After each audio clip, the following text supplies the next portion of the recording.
ये ना बोल सकती है ना सुन सकती है।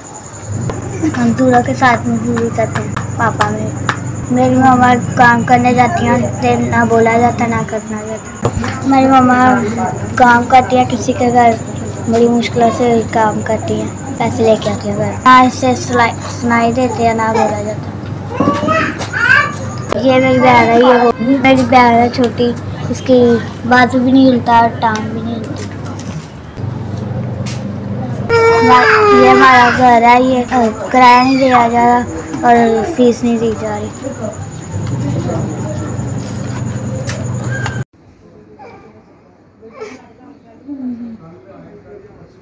5000 दारे का बहुत शुक्रिया।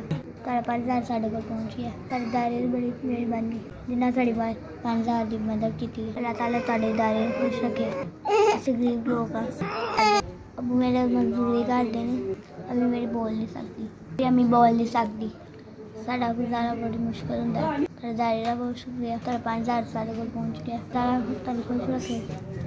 अल्लाह ताला असं साढ़े दारे वास्ते दुआ मंगाएंगे। अल्लाह ताला तुम सलामत रखे। 5000 सन खिलाए।